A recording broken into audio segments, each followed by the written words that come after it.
This is the unrestricted free agent. The Jimbo Fisher stuff. Were you in the room the other day when he threw? I was. Part of the reason we had so much fun being Clemson was because we used to talk a lot of shit to them and they couldn't handle it. You feel fine, but your hands are shaking. Coach Spurrier couldn't give a damn. I want to take these athletes and mentor them. Why can't the Gamecocks win at the SEC tournament? So sunny all the time, so hot. Too sunny. Too sunny. Fans are going to be fans, and people who understand the sport are going to talk sports.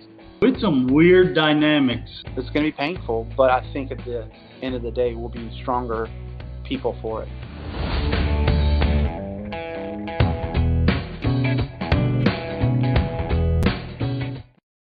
Going on a Monday morning. Welcome in, Tim Hill, unrestricted free agent. How was your weekend?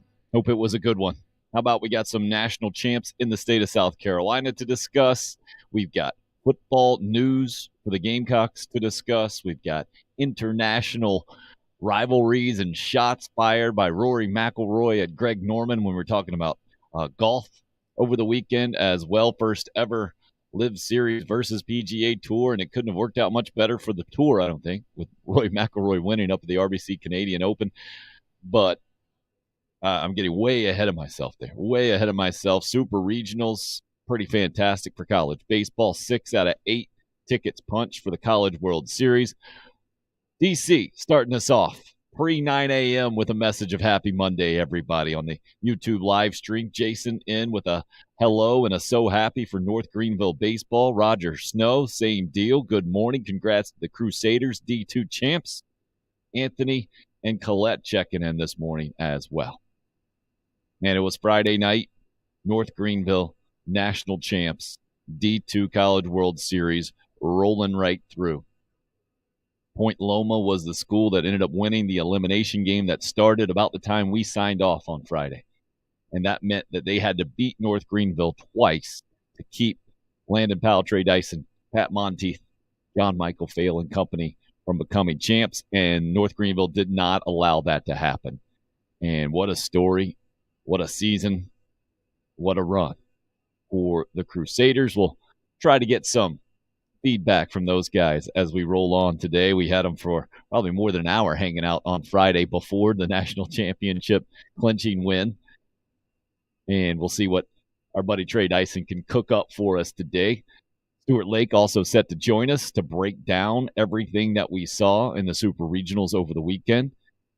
Like I mentioned, 6 out of 8 tickets punched for the College World Series. 3 SEC West teams are in, with Auburn still left to play the nightcap tonight out at Oregon State. So it could be 4 SEC West teams to make it.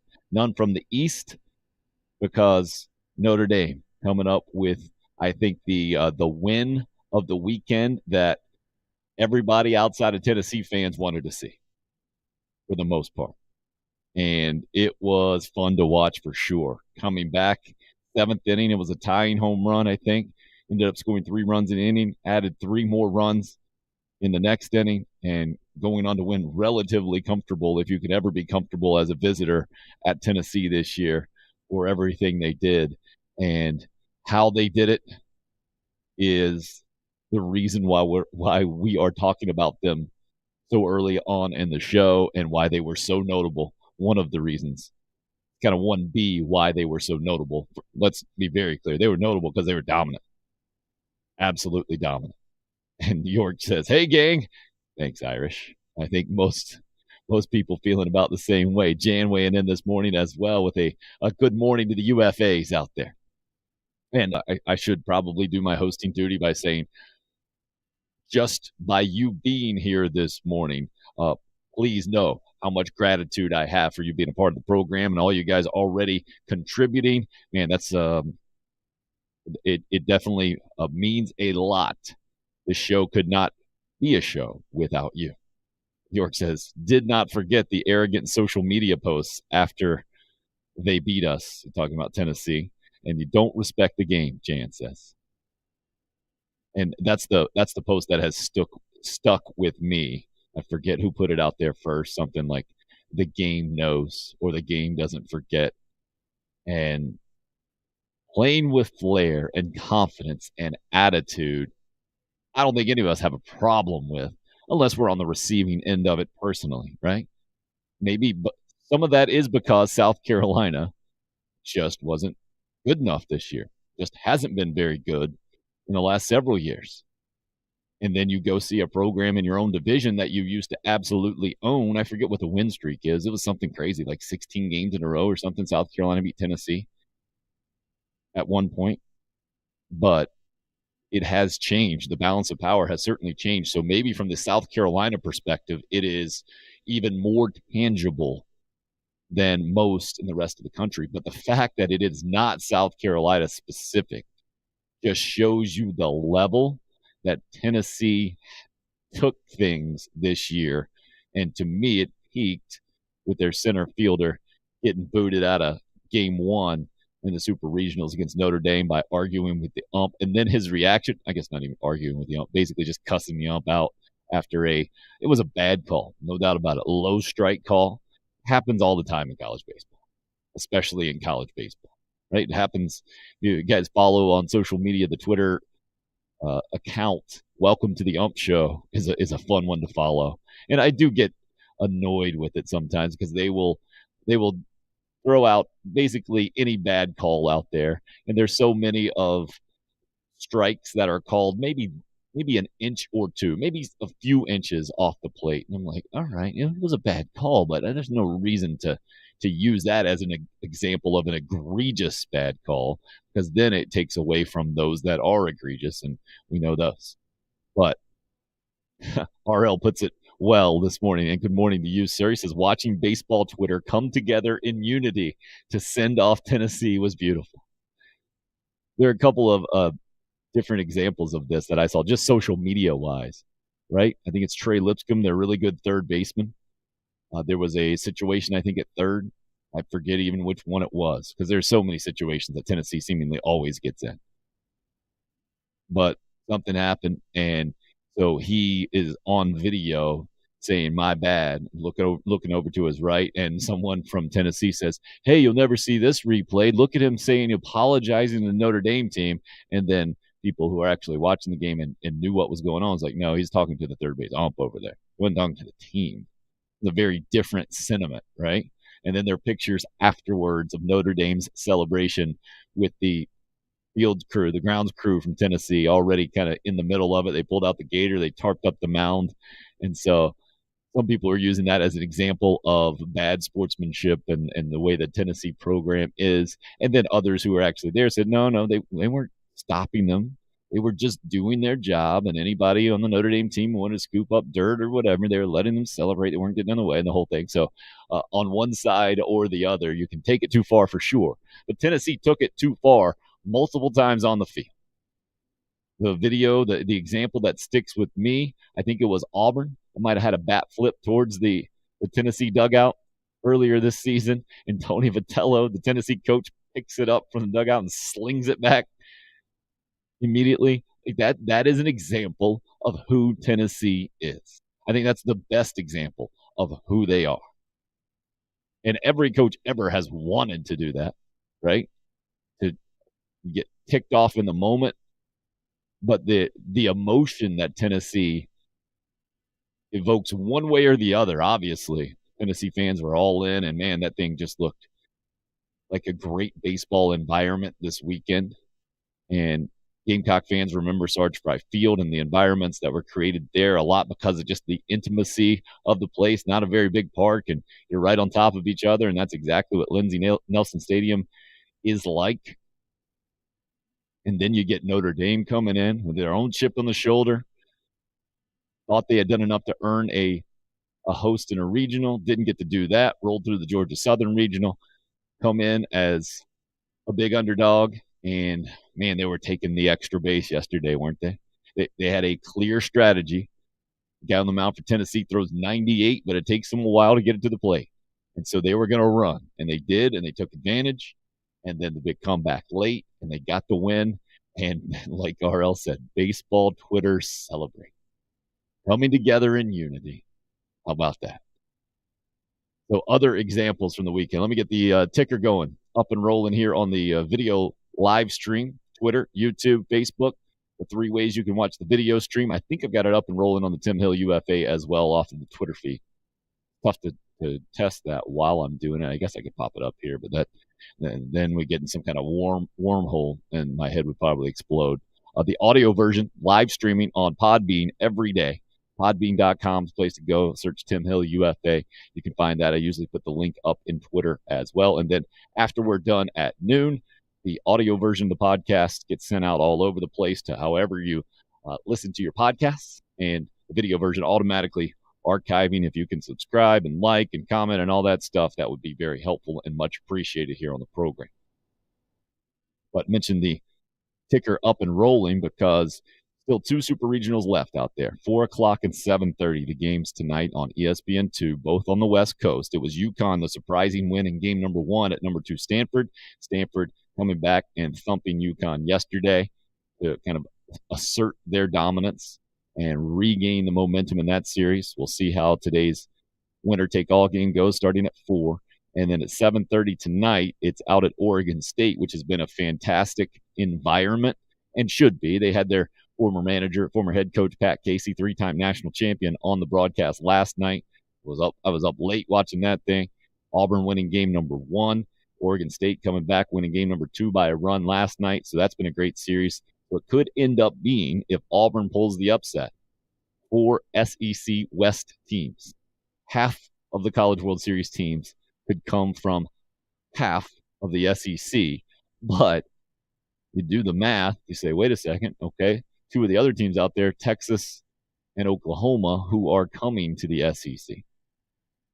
Just sets up an absolute super conference gaining super strength at just the right time. Oklahoma, a bit surprising to me, having as much success as they did at Virginia Tech. Saw a social media post of a hat that they were selling in Blacksburg that already said Super Regional Champs 2022 Virginia Tech Hokies. Never a good sign. Never a good sign. And the number 4 national seed goes down. The stat that I will continue to repeat when talking about the college baseball postseason, the NCAA tournament and beyond, regional, super regionals, College World Series, again, will continue. 1999, the last time a number 1 overall national seed has gone on to win the College World Series in the national title in baseball. The Gamecocks actually starting that trend in 2000, being the number 1 overall seed, and that was that Louisiana Lafayette series that they ended up losing in the super regionals at Sarge Fry, but never got to the number 1 seed going into the NCAA tournament, despite those really good teams, especially that 2011 team. I think they might have been number 3 or 4 seed, something like that, in the country. But 2010 kind of came out of nowhere. 2012 didn't go on to win it, even though they had won the previous 2, and they were up there. But it's so difficult in baseball. You got to have so much going on. And again, that's why I know Stuart Lake mentioned he's going to be really interested in baseball karma for Tennessee and how it comes back or comes around. And I think we saw it in a lot of ways. You can only take it so far, right? And I think in college baseball specifically, you do need a couple of those guys who will cross the line every now and again on your team. It gets a little bit out of hand when your entire team and program seems to be made up of those guys. And there doesn't seem to be those other guys, the good cops on the roster, if you will. And I know that's probably baseball hyperbole in the whole thing, but that's what I saw watching Tennessee. Mark weighing in this morning on the YouTube live stream. So happy Tennessee is gone. It kind of stinks for the College World Series, right? I'm guessing those out in Omaha or the ESPN execs in charge of College World Series and growing the ratings and the whole thing, not pleased. But maybe they will certainly be selling Notre Dame as kind of the giant killers in the whole thing. They'll definitely be trying to make something happen in that way. Oh, we got live pictures in North Greenville. Don't let Holden get away there, Trey.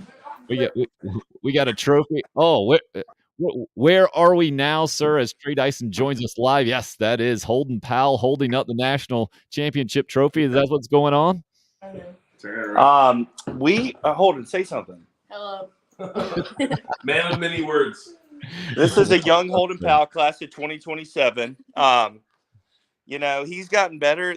He's gotten a much better baseball. He's actually just turned 13 years old, and it's amazing how much his voice changed. Like a couple of days leading up to his 13th birthday, he's become a young man right before our eyes this season. Holden Powell, and now holding the national championship trophy as Trey Dyson joins us from the North Greenville coach's office. It looks like helmet on, shades on, inside, completely unnecessary. Well done, sir. Here is the coach of the year. Landon Powell, ladies and gentlemen, with What's the up, head guys? shake. Unbelievable. You still allow Trey in your office. What do you got there? This little poster. We're going to get the guys to sign today. A little poster. Hold up the trophy at the Super Regional there.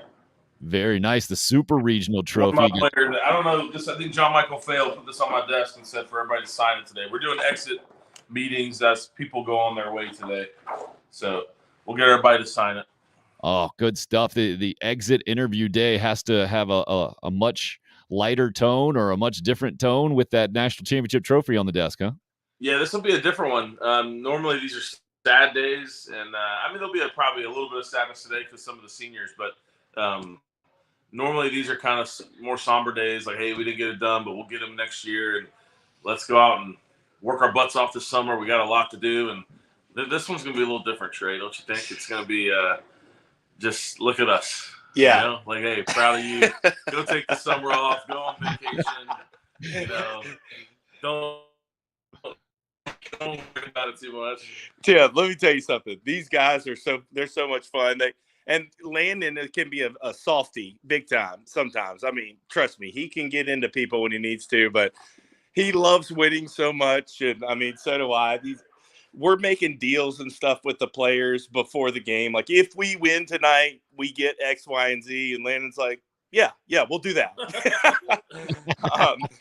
So, like, hey, if we win tonight, no practice tomorrow, he'll be like, okay, that's fine. We win today, that's fine. And we've been making deals like that pretty much throughout the whole year. I remember at one point earlier in the year, I know this is probably against NCAA rules or whatever, but, it was just tongue-in-cheek. But we were playing it. Are we coming across okay, Tim? Yeah, you're good. You're good. Okay. So we were at Chowan. Chowan is not one of the best teams in our conference historically, and we barely won the first game, a couple runs. Anyways, we played double headers, and I remember just in that first inning, Landon was saying, like, can we please, like, score a run this inning? And I was like, okay, $100 to whoever drives in the first run here in the first inning. And, we just had fun, said stuff like that really throughout the year. So, like, in the World Series, like, John Michael Fail came up to me one of the games. I think it was maybe Angelo State. He's like, all right, listen, if we win this game, no curfew tonight. No curfew. And I'm like, deal. And I shook his hand, right? So we go out and we kill him. We beat him like 18-3.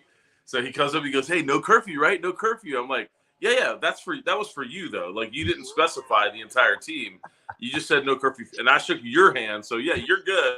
But the rest of the team still has 11-hour curfew. He's like, what? I was like, you got to negotiate better. You got to make sure you lay out the parameters of the deal. So then the next night, or the national, it was the day before the national championship, the game against Westchester. He came up to me, and we had dinner the night before at this BJ's Brewery restaurant up there, and they have these Pizookie things. They're like pizza cookie things. I don't know. They're amazing. And as you could tell, a person like me would very much enjoy that. So John Mike comes up to me, and he's like, all right, we win today. Pizookies for everyone on the team. I was like, deal. He goes, everyone, every single guy gets one, not just me, everyone. I'm like, deal. All right, you laid out the parameters, deal. So after the game, we went and bought like 30 Pizookies, and they enjoyed them very much. So. Fantastic, There you go. Got you. Yeah, we had a little buffering there, but we're good. I know how it works in the North Greenville office. You know what that is? That's probably just drip, swag, and the hardware interfering with the technology right now. It's probably everything going on. But you guys are coming in pretty good overall. I feel like from where I sit, Trey, it's so cliche or so impossible for you guys to actually put words into all this experience. Like for me to say, hey, how did it feel to win the championship? It seems like such a kind of a hollow question out there. And it's a really, I'm guessing from your spot, difficult to put into words, maybe wrap your arms around, however you want to put it. Well, it was an exhausting year. I mean, it obviously amazing. The thing that gets me kind of like just amazed at our season was, and I was telling some people this when I went back home after the game. Remember, like South Carolina and Clemson were so good at baseball, for so long. We'd meet up in the postseason a lot, in Omaha a lot. That would never happen in Division II baseball because there's 8 different regions and 8 different teams from the different regions make it. So to get through your region is the Southeast region is like almost like winning a World Series in itself. So it felt like we had to win the World Series, at least in my opinion, like 4 different times. I mean, we had to win the conference. That was hard. Then we had to win the regional. That was very hard. Or before that, we had to win the conference tournament. Then you had to win a regional. Then you had to win a super regional. And we would have still made the postseason even without winning the conference tournament, but you felt like you had to win every single game to be guaranteed that spot, and that's kind of what we did. So it was super exhausting, and but so rewarding to be able to win. We had some adversity. We lost John Michael Fail during the big portion of the postseason run. We lost maybe being our best bullpen arm and Nate Roof. And so it just was like one thing after another, it felt like. But all teams experience adversity. But just to be able to kind of fight through it and next man up type mentality, it was truly – we had 16 different pitchers record a win this season. 16. It was truly a team effort, and it was just – it was unbelievable. And these kids are going to be able to remember this for the rest of their lives. That's really the most special thing, really. And how have you seen them embrace the actual championship and the celebration and the whole thing the last few days? They've just got so much pride and walking with kind of a little pep in their step, and just so proud of their accomplishments. I mean, so much work went into it. There's so many great teams out there, and just pride, accomplishment, just feeling good about all that work that was put in, made it worthwhile. So, but guess what? We're on to next year. We got exit interviews today. Our offense was not up to par in that last game. We got to find some players who are ready to step up in the big moments. We got to score more runs. We got to score more runs next year. So hopefully we'll be able to do that. You went all Nick Saban on me, demanding more after a championship real quick. That's good stuff. That's how you get the dynasty rolling over there. And I'm sure that's what you're there for, Landon. Not just to win one. You're going to try to keep it going as much as possible and the whole thing. Sorry, what were you going to say? No, I didn't say. I was listening. Okay, are we still coming in clear? Yeah, you're good. No, it's something I've thought about a lot on the bus ride home. We've been, for the last 7 years, pushing to get to this moment, to win this trophy and to, be the last team standing. And that's how you motivate your team, right? That's the carrot you're dangling in front of your team. All right, they just got the carrot. So now as a coach, I have to figure out, like, all right, what do I do to motivate them to continue to do that? Like, they've already gotten it. It'd be very easy for them to get complacent and to think, well, I've already done that. I know what that's about now. And I'm not that way. I want to win that trophy. I want to have 20 of these, right? Like, that's just how my brain works. And as fun as this last week was, it just makes me want to go do that every single year now.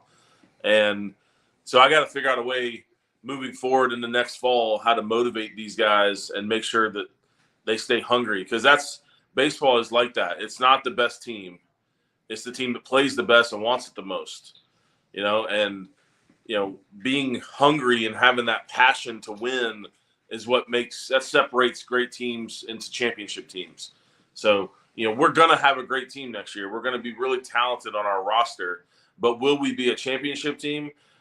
That only, I think, happens if I can figure out another carrot to put in front of them, which is just going to be this trophy again, back to back.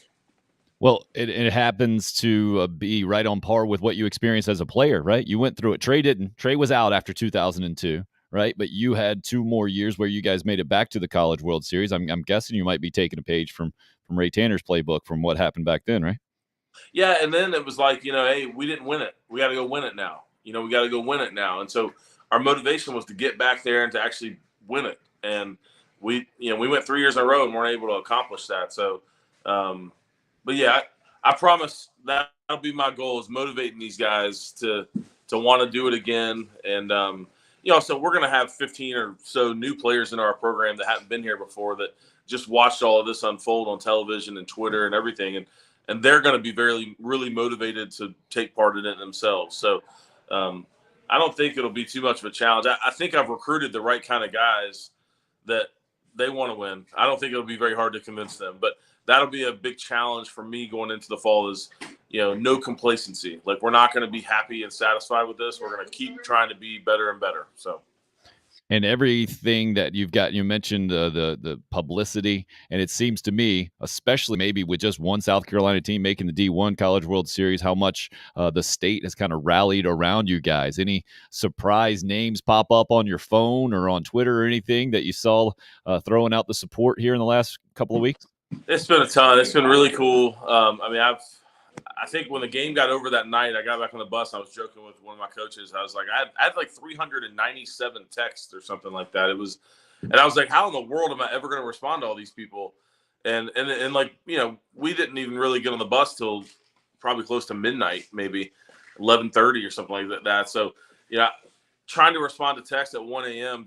I felt bad. I was like, I'm not going to wake people up. I'll just respond tomorrow. So I literally took the entire 4-hour bus ride coming home just responding to folks. So there was a ton of, just obviously all my old coaches, guys I played for, it was really cool to have people reach out. Even some coaches that were still coaching in super regionals reached out, which, meant a lot. They had their own thing going on and their own thing they're focused on.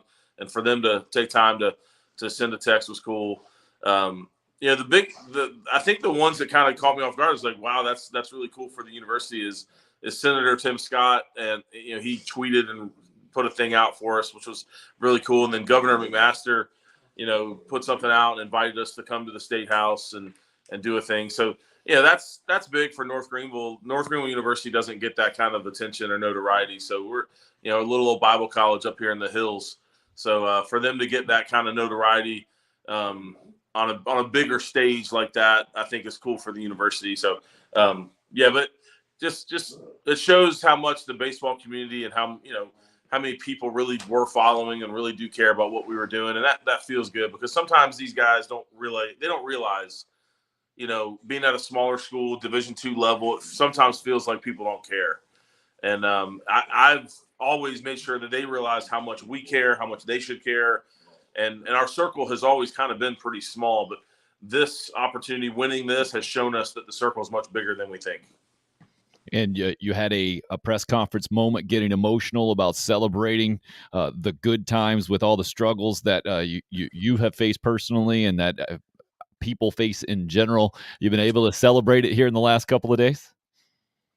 Oh, definitely. Yeah, it was just it's I personally have been through a lot of adversity. I know that Trey has. I know that several of my other coaches and players have. Even this year on our team, we had a lot of adversity. I mean, Tristan Hudson, the guy that threw the last pitch, he lost his dad a couple months ago unexpectedly. And that was a really, really tough situation for him. Our second baseman, Garrick Octavio, the national championship game came on the year anniversary of his sister. She was almost murdered a year ago by her ex-husband. It's a horrible, horrible situation, domestic violence situation. So that was the 1-year anniversary of that incident. So he was playing with a heavy heart that day, knowing that, what the last year of his life had been like and how tough their family had gone through.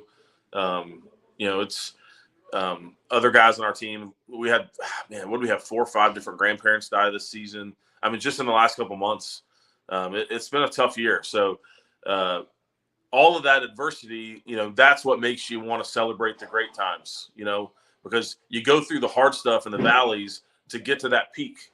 And that was what was really fun, is that, hey, we're on top of the mountain right now. This is when you celebrate. This is when you soak it in and enjoy it and ingrain these moments into your brain, because you're going to be back in a valley before you know it. Like, that's how life works. You're not going to stay on top of the mountain. And at some point, for me or Trey or people on this team, we're going to go through a valley, and you need to remember what the peak looked like so that you can get back to it, that you can climb that hill again. And, so that's how I felt in that moment, in that press conference. But that's how I felt, on the field with my wife, because we've been through some stuff, and we don't get as many opportunities to celebrate the good times, and that was one of those moments. Man, everybody who has followed you since your Gamecock career, I think pulling for you and the whole thing, and that's why I mentioned the whole state kind of rallying around you guys, even up there in the upstate, I think as well. Oh, you don't have Monteith in there too, do you? Just walked in. Wait, he was just commenting on the YouTube live stream. How are you doing there? Commenting while driving. I was commenting while driving. Oh, impressive, Pat Monteith, ladies and gentlemen. Now, Trey, are you upset with Pat's performance there in the national championship game? Is that what you're talking about how needing to do a little bit more? Yeah, scored 2 runs. Right, but on walks, are we talking about walks here? Well, he got on with an error, Okay. which is kind of good players kind of do that, That's not a stat that, it's still an error, but he made it happen. He hit it, kind of made a tough play. The shortstop goes to first. They throw it away. He gets the second. He is an excellent, excellent base runner. He might not be the fastest guy in the world. He's actually pretty fast. He's going to work on it this summer. 6'7". What are you talking about? 6'6". Landon says he's a 6'7" runner. 6'6" on scout day. I mean, it was 6'6", 9.7. So we'll give him 6'9". We'll give him 6'6", but 6'7". If the kid's on base, there's a great chance he's going to score. And he's just such a good base runner. He's always mumbling under his breath that Landon never lets him steal. And I think I will say Landon changed my mind about stealing bases this year. I was gung-ho about giving every player the green light, letting them kind of do it on their own. And one of the things that I want to tip my hat to Landon on is our base stealing this year was the risk reward off the charts from a statistical or from a sabermetric standpoint. He's got these little things that he does with the players, kind of gives them green light or first move or whatever. Unbelievable. Now, Pat didn't get that as much as Mark Kluke, for example, and Pat's not very happy about that. But we were lights out stealing bases this year. That was 17 for 17 and stolen bases. Right, and I would have been 30 for 30 if you gave it to me 30 times. You had that bad hamstring for a couple No. Hey, hold on. I will say this, Tim. Take it. So big play in the national championship game. I give Pat the steal. It looks like he's hosed. No. Like the ball beat him by 10 feet. No, you're great. Right? But he made a great slide and the guy missed the tag. But everyone thought he was out. The umpire calls him out. And, we're getting ready to go move on to the bottom of the ninth, up 3. And Pat's up second, no, no, I'm safe, here. So he was the only person in the entire ballpark saying he was safe. I promise you. And the second baseman. My assistant coaches were like, no, he was out. Don't challenge that. He's definitely out. I was like, well, Pat's saying he's safe. I was like, we'll challenge it. Go ahead. And so I trusted Pat. And, of course, he was safe. Then Jax Cash gets a hit, and he scores. That's a huge insurance run because in the bottom of the ninth, they hit a 2-run homer. So instead of being down, we would have been down 1 if that out would have stood. Now we're still up 2, and that allows you to breathe a little bit more, So the home run, instead of being a big momentum thing for them, it really was more of a rally killer when they hit the homer. They got 2, but they were still down 2. Whereas if they were down 1, now you're nervous about a solo homer or something, or you're nervous about a double and a bloop. I mean, there's, but when you're up 2, like it's in baseball. There's just it's up 2 is like feeling like you're up 10 with 1 out to go. No doubt about it, man. Jason puts in Pat, we trust. Trey says a little late getting in, but let's go. Super proud of that team and how they've represented NGU. All right, let's hear the player perspective there, Pat. Roger says, Pat, the monster player. Pat's the man. You predicted, I believe, maybe reverse psychology-wise, that you guys were going to lose on Friday. I'm guessing you feel pretty good about that prediction coming untrue? Yeah, no, I'm king of the reverse jinx. Now, granted, I still thought it all seemed too easy for us to just kind of walk through it and win all 4.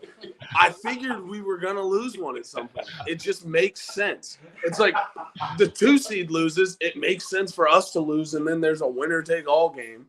But we were just too good. Yeah, we were just better than everyone. So it happens, right? It happens. And now what about you should say that now and not be like cocky, right? Yeah, no. Like now that you actually won it, you can say that you were better, and no one can really like dispute you. No, we're better than everyone.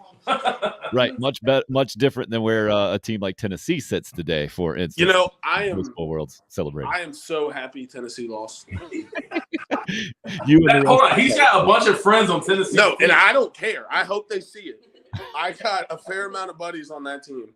I lost all respect for him when old Jordan Beck threw the bird up to the center fielder. Oh, good call, man. So crazy. And I hope he sees this, and I hope he tries to fight me. Edit. Trey says, any plans to get down to the State House? Yeah, this goes into the celebration, man. How has it gone the last couple of days now that you have the trophy? No, it's been awesome. The guys have done a bunch of stuff together. I don't know anything about the State House. Oh, I saw that he tweeted. I don't know when we're going, if we're going. Did you know that that's the governor? Yeah, I knew that was the governor. I mean, I know what's going on. Do you know what the State House is? What even do I know what the State House is? Because, like, your generation, like, could care less about politics. I used to go to the State House and feed the pigeons outside. Oh, did you? Yeah. My grandma, dude, I'm diehard. Go Cox. Tell them who your grandma is. My grandma is Sarah Gladden. Why is that? Well, tell them why. Tell her why she's important. Oh, I mean, she's a Carolina grad. I guess my grandpa's a Carolina grad. Well, was she the first? All right, so well, that's not my grandma, but my dad's aunt, I think, was the first African-American woman at the University of South Carolina. Ah, well done. So, Pat, you finally pulled the story out of you there. That makes sense. So that would be, I think, maybe your great aunt. Does that sound about right? Yeah, that sounds right. Okay, gotcha. And now, since you guys have gotten the trophy, it was Friday night, right? We're on Monday now. You said the guys have been doing some stuff. That means you have not been celebrating, or you have been celebrating with your guys? No, I have been celebrating with my guys. When I said guys, I meant like minus coaches. Ah, I see. And is this the first national championship trophy in college baseball history to be adorned with a bunch of chains? Yes. And how is the bronzing effect on the chains for the pictures? Are you pleased with how they turned out or no? The pictures look phenomenal. My chains are a little beat up though. The pendants are fine. So I'm just going to I'm going to get a little bit nicer chains for the pendants, I think, and everything will be okay. I thought we were going to retire the chains. Yeah. Do we bring the chains back next year? I don't think we can. I don't think ski masks and chains can be a thing next year. But, well, that goes into exactly what Landon was talking about, right? Now, after having dangled the carrot in front of you guys forever to win a national championship, he doesn't have that card to play. And it's kind of more up to you, Pat. Do you want to be a national champion again, or are you just going to rest on this and be good the rest of your life, holding it over both of your coaches, having won a national championship as a player? We ain't doing it twice. I would love to, but the odds we go back to back are, Yeah, it's just he likes to be a realist.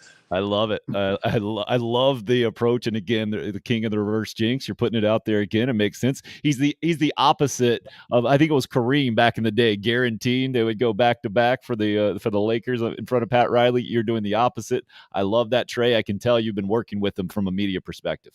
Yeah, absolutely. He has gotten so much better in front of the camera. I have. All credits to Trey Dyson. He's got a great interview with Julia Morris. What is Julia's? WYFF. I saw it on Okay, WYFF. Pat did great. So proud of him. I'm sure Landon liked it because he talked about how great Landon was. I couldn't believe it. I just don't like saying nice things to people's face. It makes them get comfortable. But I will say this. Remember how I told you that we would find a way to get a chip on our shoulder? I mean, that's really, we've done a great job of doing that. The chip on the shoulder for the Point Loma game. Point Loma, great team from San Diego. We blamed them for the high gas prices. and that was the motivation going into the game. And justice for Clay. It paid off. It paid off. So well done, man. Well done. So this is kind of a best case scenario. Obviously, it's what you've been striving for in the whole way. Pat, for you, like, how is reality compared to maybe how you thought it would be at this point? I don't know why I thought like everybody was gonna know that, like, who I was, and like I walked into the apartment yesterday and there were a few people outside and I was like, why didn't they say congrats? Which is like, so look, and it's because I'm still blowing my own head up, and that's my fault. But not everyone's going to tell you congrats. Hey, I think that rate would go up if you were to wear your North Greenville helmet and baseball glasses around everywhere, like Trey seems to be doing there. I think that's a way you can help that. I don't think Trey takes that outfit off. That's a good point. All right, so there's a bit of an elephant in the room with your coach right beside you there. I know he's been asked about it and the whole thing. I didn't want to put you in uncomfortable situations during the season, but now after the season's over and the whole thing, what about from the player perspective, Pat? And then we got to get Landon to comment about the future of rising star coach Landon Powell. When you say I'll let him. No. So I want to hear what you say. Well, I don't really know what are you asking me here? Great question. Thank you for making me be very pointed on this. Clemson has an open job. Landon Powell is a rising star in college baseball and has an amazing history in the state of South Carolina. There are other jobs anticipated to be open as well. North Greenville has not been known as a baseball powerhouse. So from the outside looking in, it looks like that this office might not be the end place for the guy that's to your right now. You with me? Right. No. And trust me, I'm now fully following. And I've been one of the players to kind of be all over him about it, Like, I see the tweets and, if I was him, like, why wouldn't you go, But me and him have talked a lot, and he's been very transparent about, unless the head coaching job at the University of South Carolina opens up, he's not going anywhere, and he is Tigerville for life till then. That's my final statement. We're getting a confirmation on that sitting in the big seat. I mean, you're literally sitting in the big seat there. You're taking the time out on that one? Tigerville for life. What? Oh, Tigerville for life. All right. Throwing Me that and up. Pat are package deal. John Mike's over there, package deal. Bryce Roddy. I got these young studs. I can't leave these guys. I got young studs. So. Well, can you explain that a little more to me? The older I get, Landon, the more I appreciate fit for jobs. This seems like an excellent fit for you in a lot of ways, as opposed to chasing the next rung on the ladder. No, I mean, my wife and I did a lot of reflecting the last couple of days, and we actually yesterday was her birthday, and we went to church together and hung around the house and just did nothing. It was an awesome day. Went to dinner last night, and we talked a lot about this stuff because the phone has been blowing up and people are speculating, and I'm a person that is always open-minded and I hear everyone out on things. I'm not a person that just says no. The Clemson thing, I don't think that's a reality. I mean, they have a list. I'm not really on it. It doesn't look like, which is okay. I mean, I'm fine. I've thought a lot about, I'm a Gamecock and I'm in the South Carolina Hall of Fame, and I bled Garnet, could I go wear orange and purple? I just don't think that that's the reality. I think that there's a couple things, and I'm just being really honest here, Tim. So, I think that there's a ton of Clemson fans that would hate me the day I walked on campus. You know, they already wouldn't like me because of my career at South Carolina, and not only my career at South Carolina, but like our team's had a lot of success against Clemson. You know, and so there's like a lot of Clemson fans that just aren't going to forget that. And I understand. Like, I'm never going to like Deshaun Watson. You know, he's an awesome dude. Well, I know there's a lot going on now. I met him in college, thought he was an awesome guy, classy, hard worker. I'd heard great things about him. But, you know, he used to kill our Gamecocks, so I just can't like him, you know.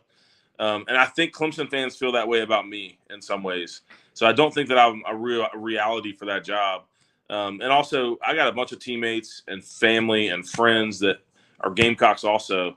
And just thinking of going to that school, going to Clemson, like what I'd be doing to all of my buddies and friends at South Carolina. Like, I just don't think I could do that. So, you know, I love Tigerville. You know, this town of Greenville, my wife grew up here, born and raised. Her family lives here. You know, our nieces and nephews are here in town. This has become a home for us. Like going to church yesterday, sitting in church. Like, you know, we did my daughter's funeral in that church. You know, the guy that was leading worship is a really close friend of mine. And, you know, our Bible study group was all there around us. And it's like, man, why would I want to, you know, why am I like in a hurry to get out of this? This is a great season of life right now.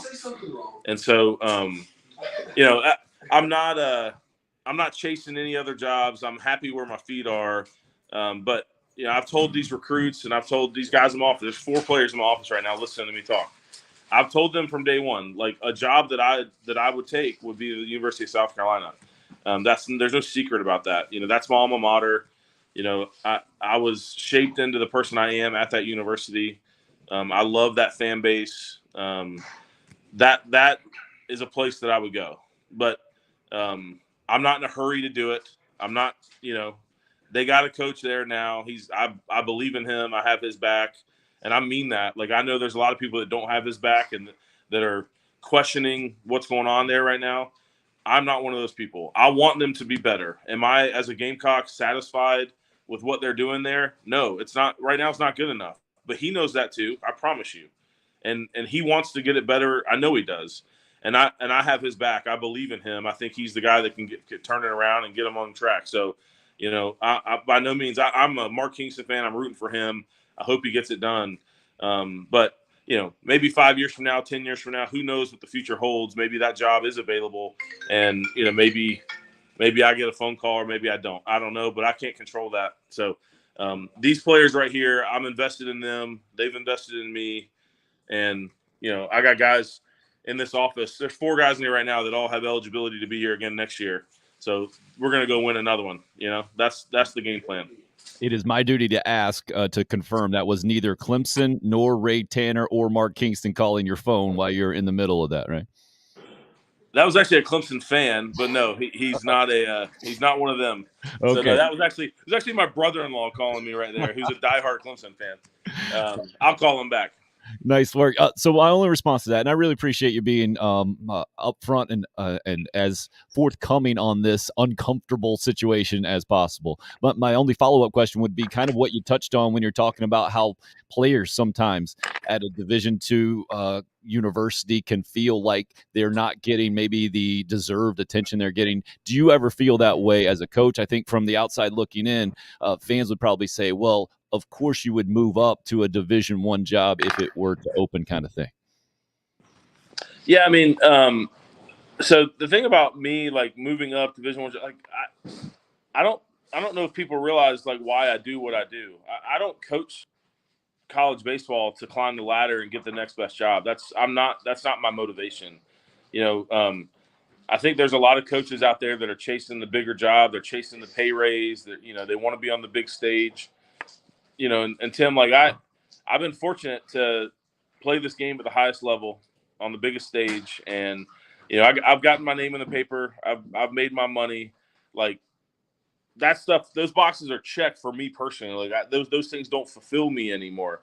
So I coach college baseball now because I love this game and I love the relationships, and I want to pay forward all the things that were done for me in my career.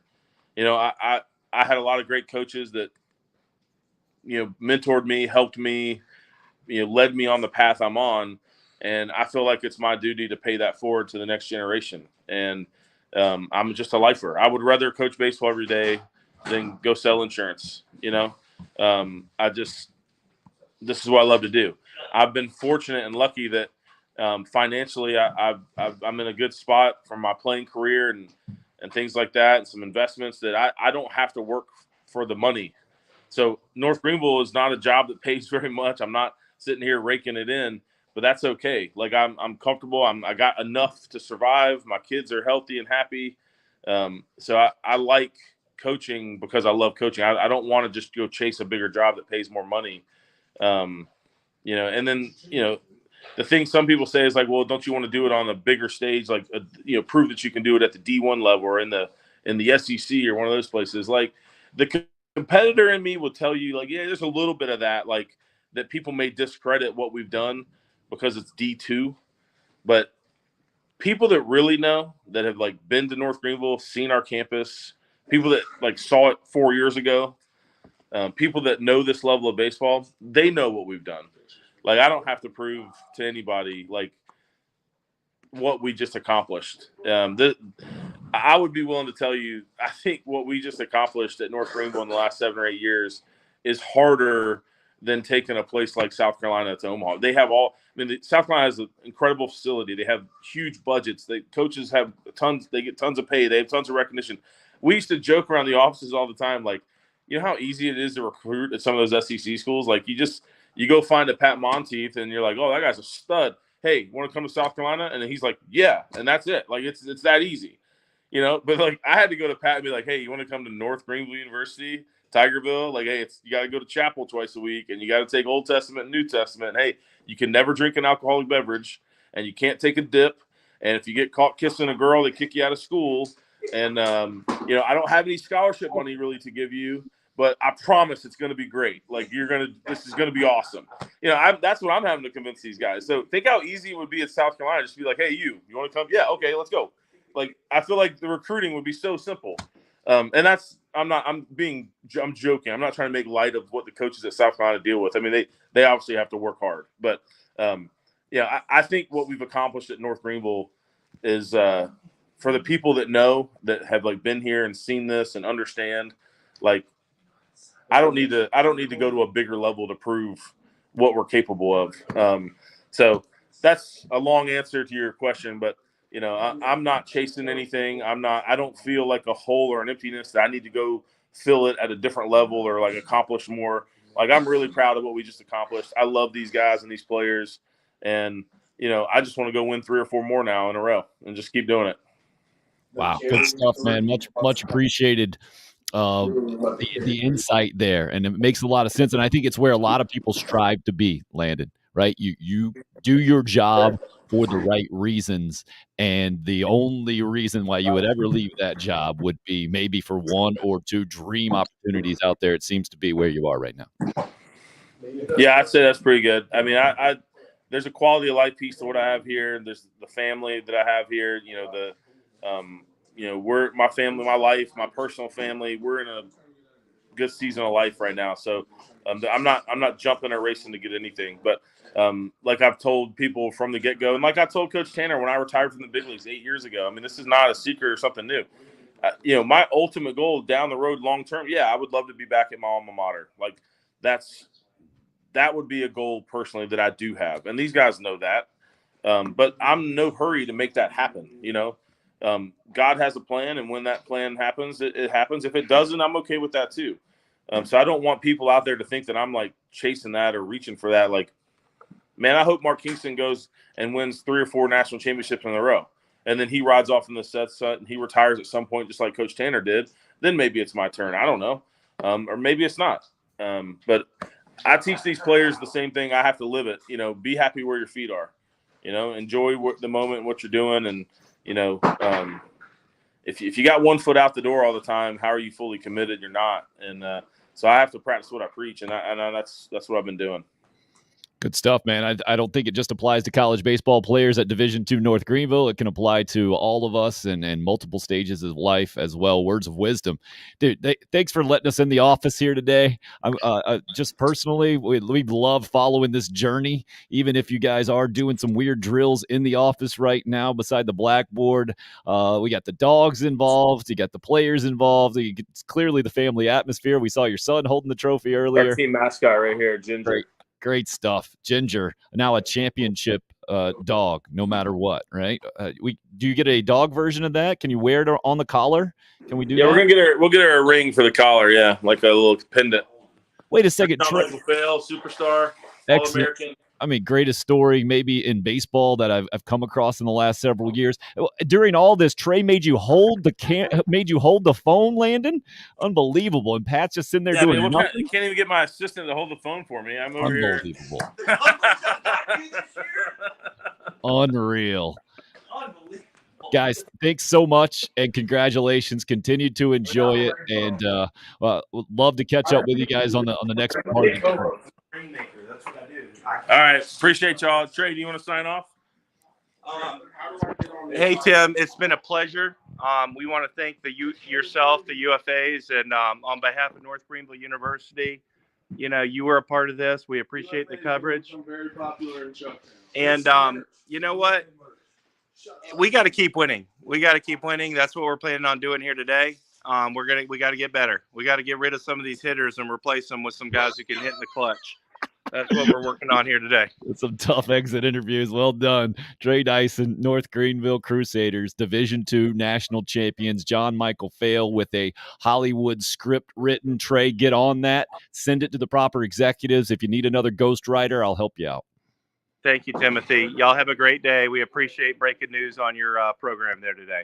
Excellent stuff. Trey Dyson, North Greenville national champions. Again, like a sentence, there's sentences that I say out loud and my brain wants to stop me in the middle of them. North Greenville national champions is one of those. Like Landon talked about 7 or 8 years ago, this journey that he's been on, unbelievable.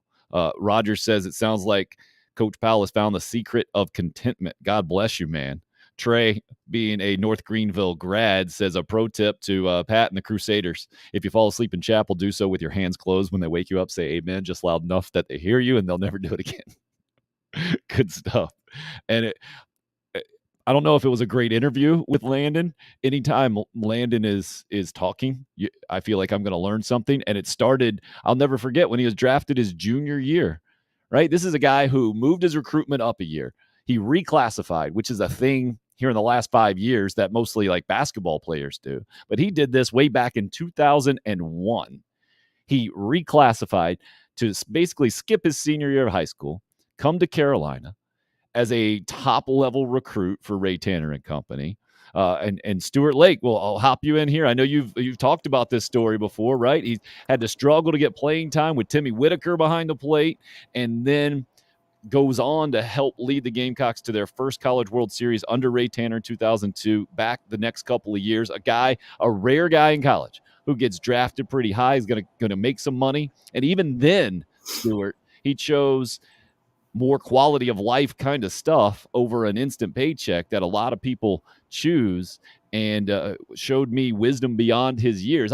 I've never had a college player come out and say, hey, I just kind of love where I'm at. I love my girlfriend. I love the whole situation here at South Carolina. We're going to keep doing it and try to get back to the College World Series. That's what Landon did then. And here we are almost 20 years later, still the same guy, just doing it on a different level, and now has the national championship trophy. I'm sure you take a bit of pride in that as well. Yeah, very proud. Been keeping up with them as you and I have. I'm coming from a different location, so I'm hoping my mic and everyth's working today. So you kind of beautiful, keep me updated. But yeah, Landon goes so far back as I just gotten married. To put that in perspective, we'll have our 23rd anniversary in December. So my wife comes over to one of the Christmas camps we're having, and a couple of our guys are hitting. And when we get done, she goes, "Wow, that kid's really good, the switch hitter." And I said, "Well, he's not here yet. He's a high school junior. How about the other kids?"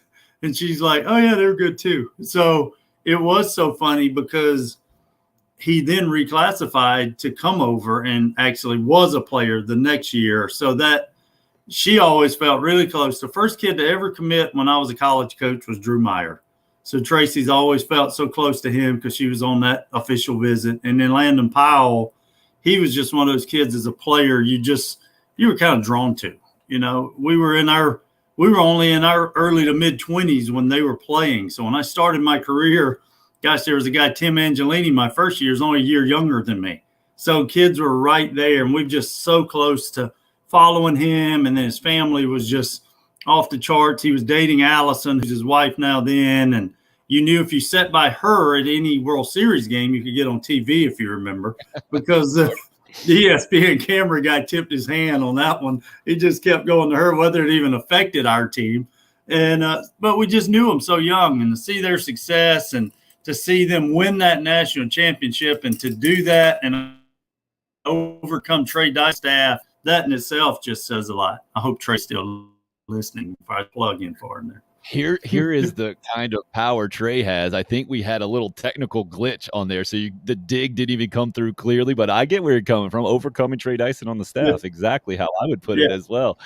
As a hitting coach, I think he might be the spirit, the guy in charge of the spirit or the dugout or the whole thing there. He's Stuart Lake, former Gamecock assistant, back in the day with Landon Powell and Trey Dyson, and you left after that 02 season. Is that right, Stuart? And that's when Monty came in, or do I have that timeline wrong? Yes, the 02. Okay, just wanted to make sure that I got that one right. My season was 02, and then Monty came in 03.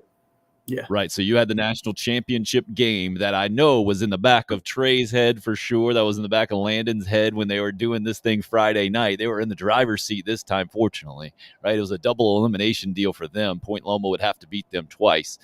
They didn't quite close the deal back in 2002 and didn't get there in 03 or 04. And yet they did it here on the Division II level. We talked about it before, and Trey kind of touched on it. Do you agree with especially the way that their format is set up in regions? So only one real Southeast team came out to the College World Series the way that they do it. Trey felt like he said he felt like they had to win the World Series a few times before they even got there, and then they pretty much cruised through the actual College World Series part of the Division II. Did you ever feel like that in your coaching career once it gets to the postseason?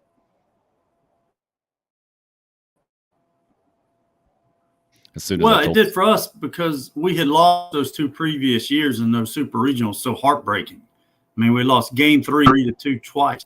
So that had made it really hard for us. And then you run into Clemson in the World Series, which had never happened.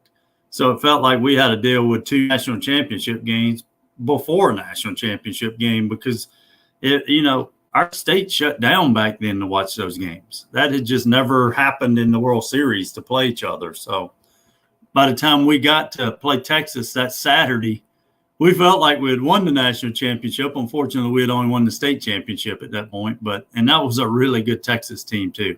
So it was a lot to overcome. Yeah, really good Clemson team as well, knocking them off twice there in the semifinals to get there, and that was the first time it happened. It happened again 8 years later in that 2010 College World Series for the Gamecocks against Clemson too. So much to get to today, man, besides North Greenville winning that Division II championship, and I know that's what we've talked mostly about. And then I guess one last thing I'd like to touch on to get your thoughts about Landon's take. He's been in the news personally, but first of all, just being a name in the state of South Carolina in baseball, having his history as a player, going and catching a perfect game in Major League Baseball. But with the coaching situations, what they are, Clemson open job. Carolina, Mark Kingston has struggled and missed the postseason a couple times in a row. To hear Landon say he's going to be Tigerville for life unless it's the University of South Carolina kind of dream job situation that opens up at some point, to me, again, not overly surprised to hear him say that. A lot of that comes from knowing his personal perspective just on life, starting when I knew it as a player and not jumping to pro baseball when that opportunity popped up for maybe the second time, right? He had the opportunity to make that move out of high school, ended up reclassifying and going to Carolina and kind of moving on from that opportunity, and then had that after his junior season, decided to come back and really roll the dice, and was one of the fortunate few, I think, to really improve the draft stock, and I think made money off of that. decision and continued to produce in college and develop in the whole thing, and then made it up to the big leagues with the Oakland A's and ended up catching that perfect game for Dallas Braden back in the day. So for me to hear him say what he said, it's not surprising. It is very refreshing on so many levels. Just being a 44-year-old dude sitting here having started up this show 6 weeks ago is the most obvious level, right? I've had the professional switch here recently. And to know that you are doing something because you love to do it as opposed to just chasing the next paycheck or opportunity, it's affirming for me to hear him say that. Also, just to have seen the situation that Clemson just went through as well. I don't blame Monty Lee. Let me be very clear about that. But I did always find it really odd, or just I don't know what the right word is, that he had the Gamecock background. He was, I mean, his mentor is Ray Tanner, and then to go coach the rival. I know he didn't play at South Carolina, so it was a little different, right? He played at the College of Charleston, and then he coached at the College of Charleston, and that is a different relationship than what Landon had playing at the University of South Carolina, starring for the University of South Carolina, personally being a part of several wins and knocking Clemson out, helping to knock Clemson out in 2002 of that College World Series. But to hear Landon say that, yeah, some Clemson fans would just hate me from the beginning because of that. It's really refreshing to hear the honesty, or how Landon didn't come off at all as someone who was afraid of being taken out of context or having had run this by someone in the public relations chain at his school, and some well-crafted statement to put out there to make sure you look as good as possible, which I feel like a lot of big-time coaches, big-time just figures in our country do, as opposed to just saying, hey, this is what it is, right? He was sitting in church yesterday. He was taking it all in. This was his life. And he mentioned the tragic situation of losing his daughter in that same community, being there for him, man. You can't put a price on that. And I get it. There's some jobs out there that would pay him a lot more money, and on paper would be a tremendous opportunity that so many coaches would never turn down. And his players like Pat Monteith, I know Pat's a character, right? And likes to say things, I think, a lot of times tongue-in-cheek or the reverse psychology-esque. He's like, you got to take these jobs, man. You got to do it. I would do it. I think a lot of those players would totally understand if Landon Powell ended up taking a, quote, better job, right? Or a Division I job where you're going to make a ton more money and have an opportunity to parlay that into a ton more money after that with success. But not being interested in that, I think maybe that's overstating it, not being interested in that at all. But having larger goals in mind, or greater goals might be the best way to put that, right? That you need to be where you are. And to me, that really came across in what I heard from Landon a little bit earlier. And I think I go back to Will Muschamp as a great example, I think, of someone who said that, but it seemed awfully empty and hollow, that you got to be where your feet are, right? And I don't think there was a lack of trying. I know he had a chip on the shoulder after the Florida situation and wanted to parlay that and stick it to other people in the whole thing. But I just don't think that's a pure motivation, right? And certainly the message never quite landed with Gamecock fans that he really appreciated them specifically and Williams-Brice Stadium specifically. It was that it was as competitive as any other SEC school in the whole thing, and it was very transactional. Well, I think human beings, we understand that on some level, even if we can't verbalize it. And I think it's what I've seen from the opposite direction with Shane Beamer at South Carolina and that fit. And I think maybe 4 guys just realized it as well. And that's been part of the news of the weekend too. Gamecock football landing 4 commitments over the weekend. 3 of them have gone public with that commitment. It looks like 1 is still waiting to do that. But Shane Beamer putting the news out on Twitter multiple times yesterday, right? It was 4 commitments yesterday rolling in. Give you the details on some of those guys here. I think the details are much less important than what 4 commitments represent, because I went and looked at these team rankings that they do in college football, and this one's from On3, part of the Gamecock Central network now. And the point here is not that you got to get a specific guy in at a specific position, and that recruiting rankings are the end all be all in college football. But hey, it is important that you get good players after good players and stack good classes after good classes. And so South Carolina right now only has 4 commitments in, I think, in these team rankings, but they're up to number 35 in the country. I think Alabama has 4 as well, just to compare classes, and they're up in the top 5.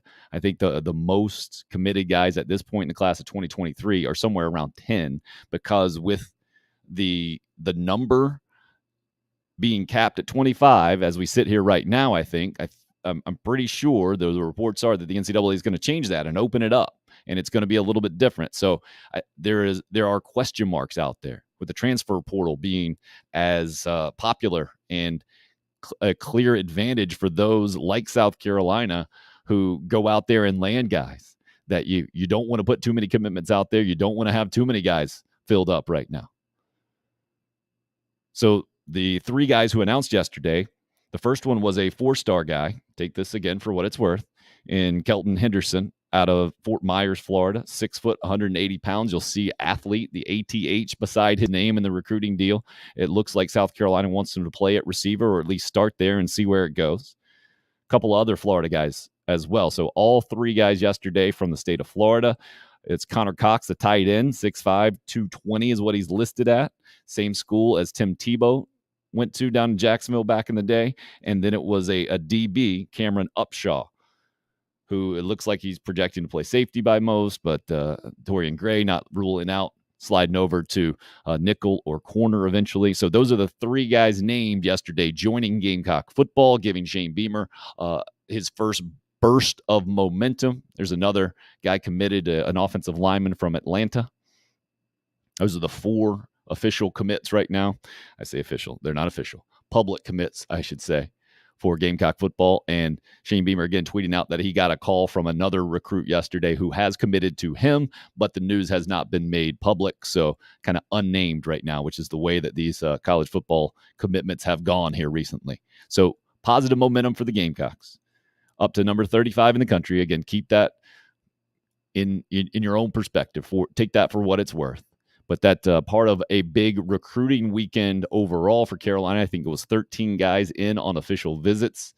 Dylan Lonergan kind of headlining that, the quarterback, the highly publicized, highly touted quarterback. I think his name was up in the lights in 5 points over the weekend. So we'll see what continues out of this. But what I take from this, and again, it's part of that fit in the job for Shane Beamer. We saw it this time last year when it was absolutely nuts in college football, things opening up for the first time since the pandemic, camps, recruiting visits, and just a wave of Gamecock recruits committing at that point. To see some of that momentum now start up again for Shane Beamer and company in June for the class of 2023 is what I take away as the headline over the weekend for Gamecock football. Not necessarily these specific guys who the national rankings aren't going to overwhelm you. The first one I told you about, the athlete, the wide receiver possibility, Kelton Henderson from Fort Myers, his offer list is one that will pop out at you. At least it did for me. Ohio State, Michigan, Auburn, and Georgia on his list. The other 2 guys not necessarily quite in that category, I don't think, from a national perspective and a projection perspective. But we've all been around recruiting, I think, enough from a football perspective to understand that it doesn't guarantee anything, man. It's a good start to have a bunch of people who want you and project you as a really good player. But that doesn't mean that you're automatically going to be a good college football player. That's going to work out at the first school these days, especially with transfer portal being what it is. And so Shane Beamer getting some positive momentum. Headline for me: Gamecocks landing 4 commitments. Then specifically who they are and what they'll end up being, again, is so much of a crapshoot. So I had a technical issue there with Stuart Lake joining us, especially, of course, after I told him how bright and clear he was coming in to begin with. The college baseball world here in the state of South Carolina, all about North Greenville getting that Division II national championship. And then I think most of us were probably just pulling against Tennessee, weren't we? Maybe pulling for these other 3 SEC West teams who did get in: Arkansas, Ole Miss, and Texas A&M. And now you got a chance for Auburn to make it 4 SEC West teams if they were to win tonight in the winner-take-all game out at Oregon State. Just ridiculous, right? But it's what SEC baseball is, and now it's just going to get that much stronger because the 2 teams coming in the conference in the next couple of years, whenever they do, which I think is going to be 2024, but the official is 2025, Oklahoma and Texas also there. And that was the only big bummer for me over the weekend. East Carolina wins game 1 at home. 80% of the time, game 1 winners in super regionals move on to the College World Series. East Carolina, the one program out there, it's been in the NCAA tournament the most without punching a ticket to the College World Series. Texas, the one program out there that's been more than anybody. I think they're on number 37 now, trip number 37. So, I mean, if anybody could miss a trip to the College World Series, it's the University of Texas. I ain't going to feel bad for you. Ivan Melendez, great story, right? You mash home runs, most home runs now, and I don't know how many decades in college baseball. It's been a while. He's up to 32, I think, after a couple over the weekend. I wasn't going to feel bad for them. Most of us weren't going to feel bad for them. Only Texas fans were going to feel bad if they didn't make it. So East Carolina not getting there. And then the rain delay, how they had to sit through it yesterday. It was 5 hours. It was a 4 o'clock start time. I screwed that up on Twitter. I thought it was a 1 o'clock start time. Wasn't. But then we're still looking for out number 2 at 10:45 last night in the second inning. Out number 2 in the second inning for a 4 o'clock start time. And Texas gets 5 runs, I think it was, in that first inning to restart. And it's 8-1 or 9-1, whatever it is. And all those loyal East Carolina fans in the jungle who had weathered the storm, both, I guess, proverbially and literally, I didn't have much to cheer about. And to me, it showed me, it was a reminder on both ends of the spectrum yesterday, right? Notre Dame prevailing, coming back, beating number 1 Tennessee. I think a lot of us saw it as good over triumphing over evil. The baseball gods rewarded the right team. But then East Carolina on the other side, having been so close so many times, or having the opportunity so many times, having never gotten there, never punched their ticket to Omaha. And Big Bad Texas was Big Bad Texas yesterday. And no underdog story, no feel-good story involved in that one. And the Longhorns going back to their 37th College World Series, something crazy.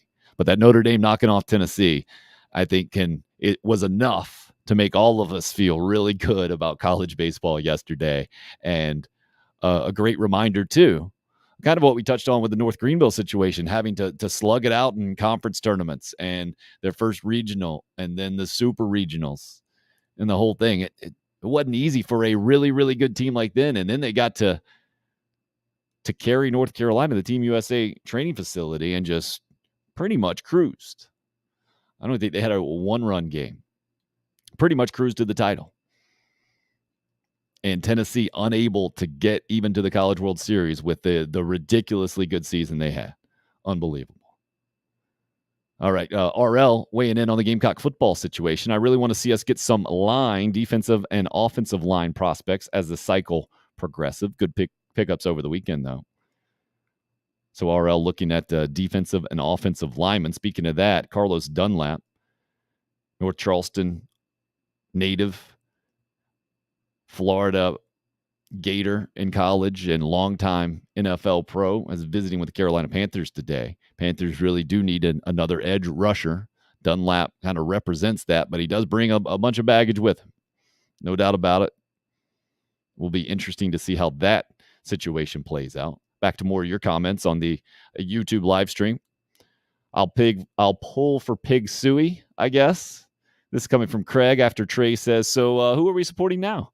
Is North Greenville the official team of the unrestricted free agents here in the last several weeks? Troy says, I'm still pulling for NC State. And crazy, to me, Ole Miss is the easy team to pull for. From my perspective, a team that ekes into the NCAA tournament really kind of was example number one for NC State.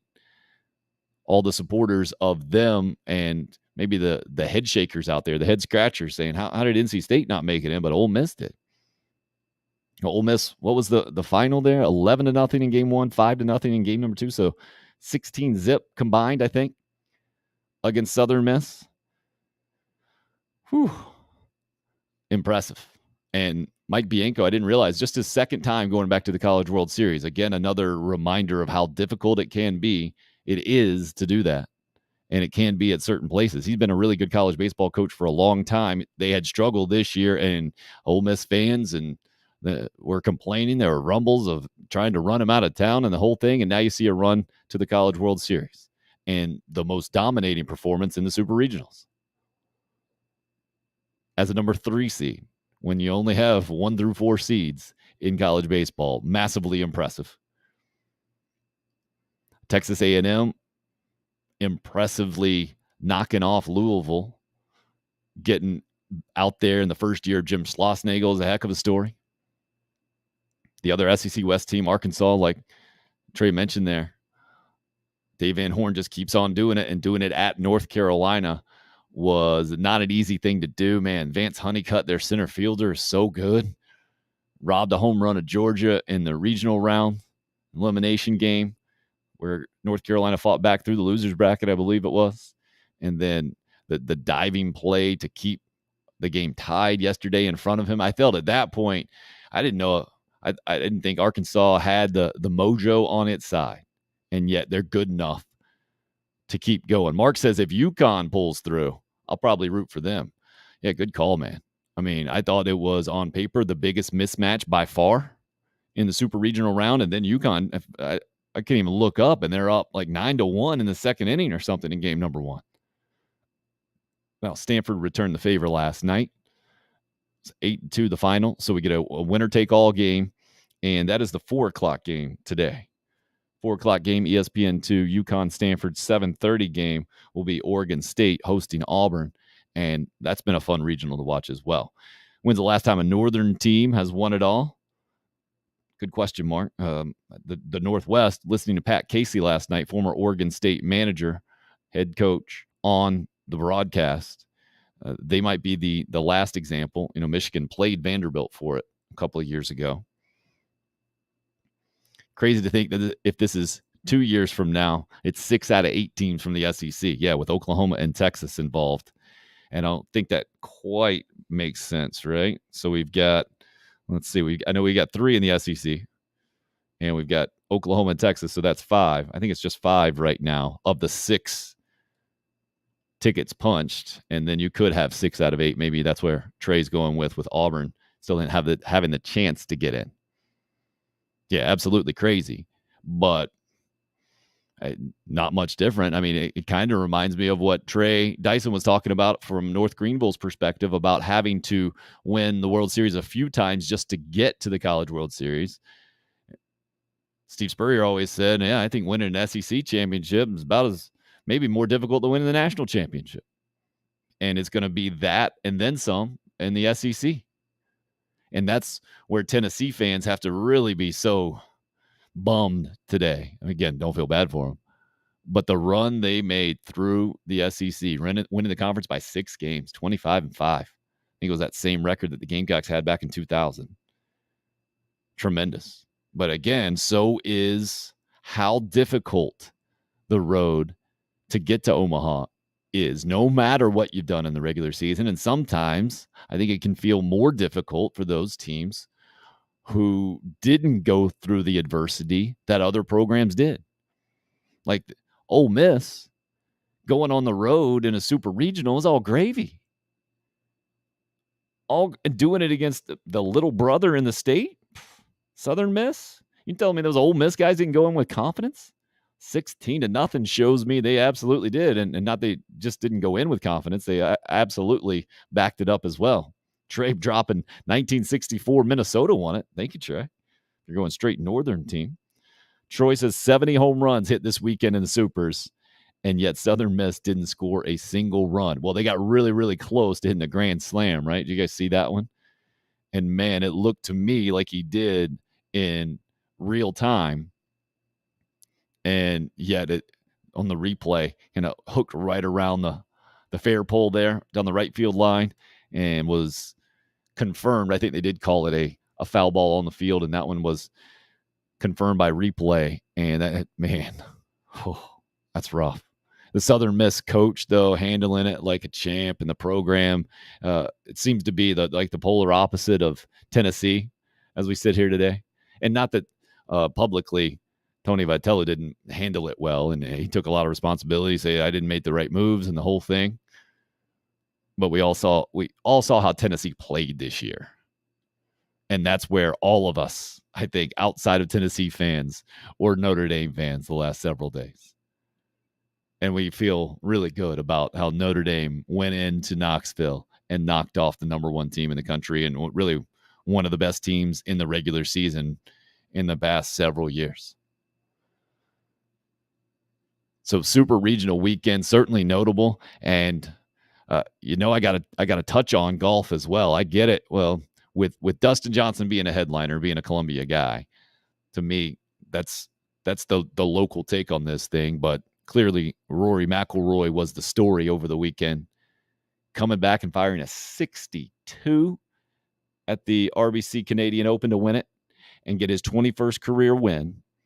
And I had no idea that he had won as many tournaments as Greg Norman going into this weekend, but he certainly knew, and he certainly wanted to use that as to take a shot at the face of the Live Golf Series, where Charles Schwartzel ends up winning that thing and makes more than $4.7 million, I think. The environment it sets up now for this week's U.S. Open. I mean, again, this is where golf has got to love it. Finally, we saw Jay Monahan come out in public, relative public, right? It was a one-on-one on the CBS broadcast yesterday with Jim Nantz, and actually put his face and body and voice to the PGA side of this thing that is it's the most dramatic situation I think we've seen in the world of golf, from a non-individualized Tiger Woods meltdown or the Phil Mickelson situation about this series.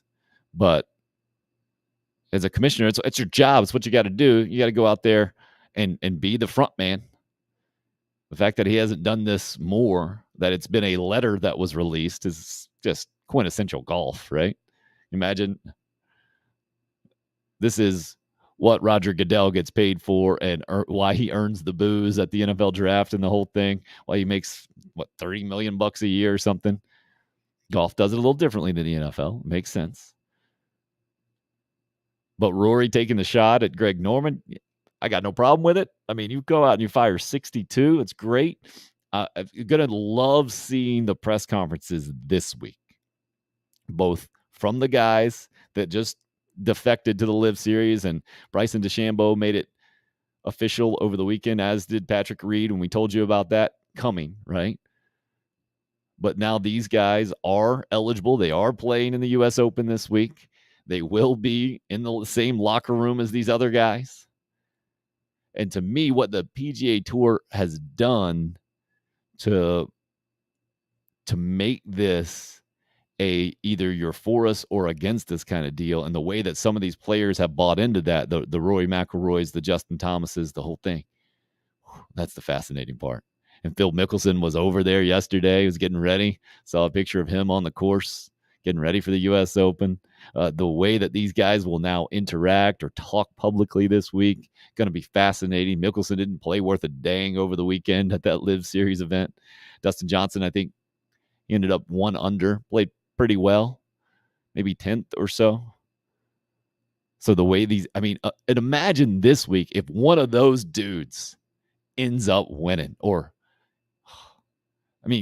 golf would love I think it's NBC that does the U.S. Open. NBC executives would absolutely love if you get Bryson DeChambeau and Rory McIlroy, or, I mean, if Phil Mickelson gets anywhere close to contention here, playing with anybody, right? But if you get one of each paired up in that final Sunday pairing at the U.S. Open, how does golf not win there? Get Dustin and Justin Thomas or something like that. Oh, it can be absolutely.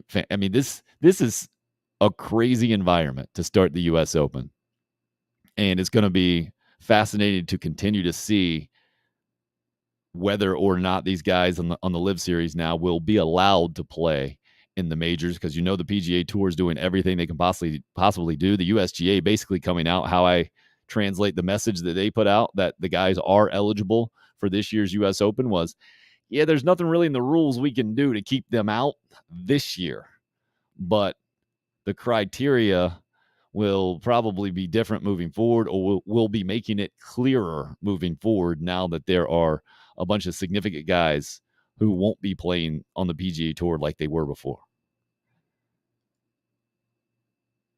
If Rory is carrying at 330 down the middle, he will be hard to beat this week too.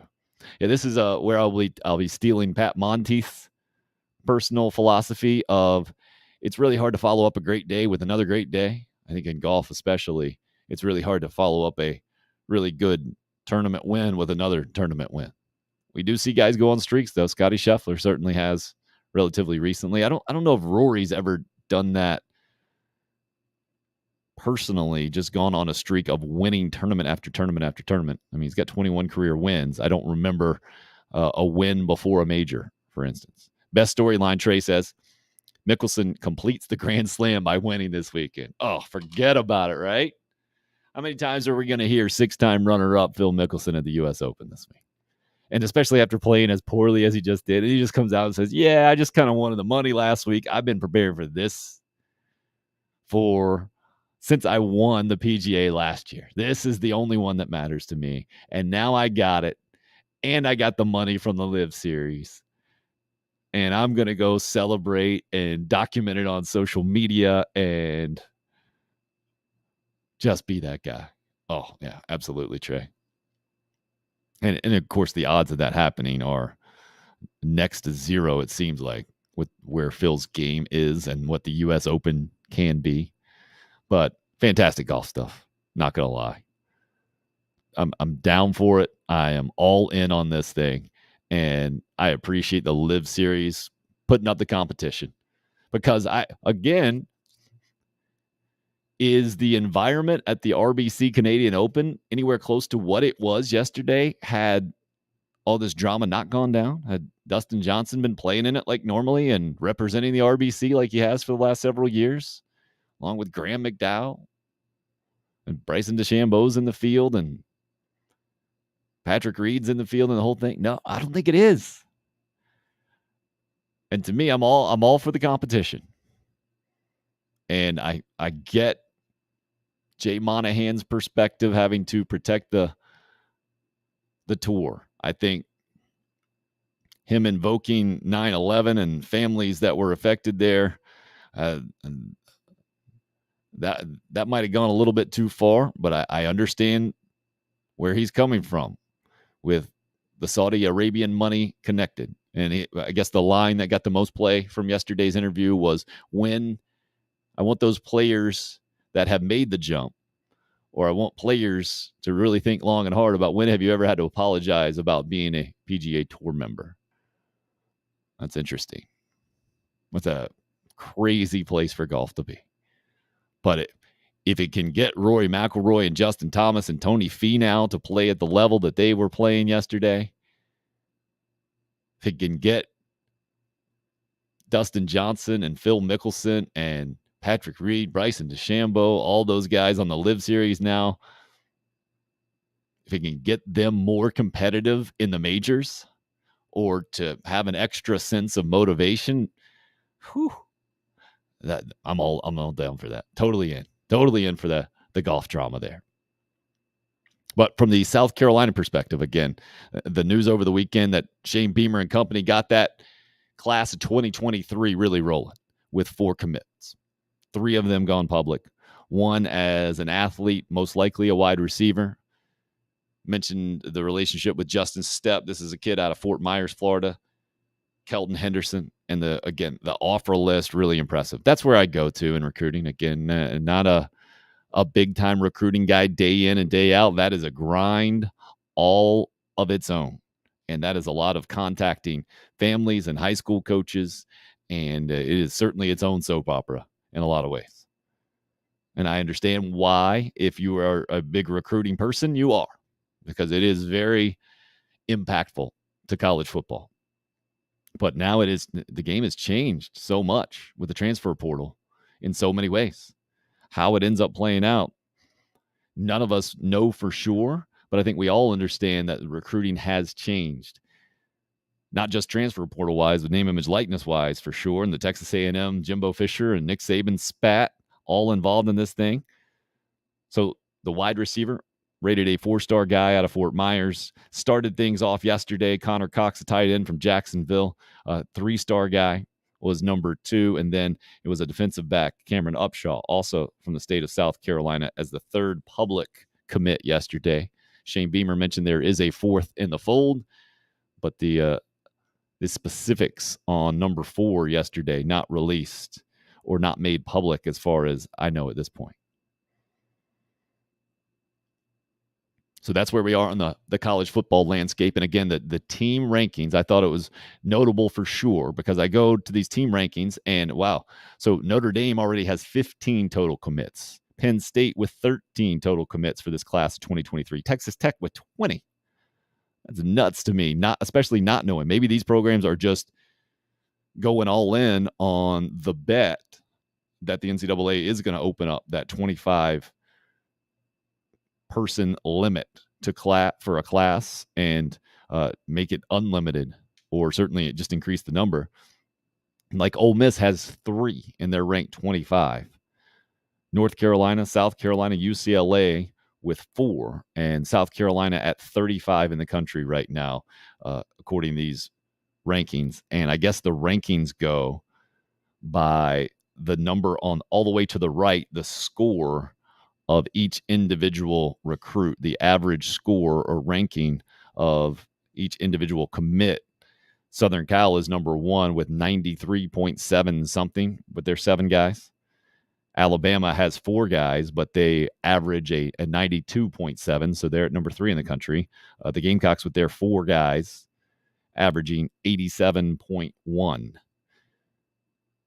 Talking about the star ranking and however they do it. Again, this is coming from on3.com, the service that Gamecock Central now attached to after making a transition from Rivals relatively recently. So really appreciate you guys being a part of the Monday program, a busy weekend in so many ways with Gamecock football headlining things, I'm guessing for a lot of us. North Greenville's Friday night win, Division II National Championship, certainly right there in the headlines for sure. And as far as our show goes, been able to follow those guys behind the scenes with Trey Dyson. By the way, I've known Trey since 1997, 25 years.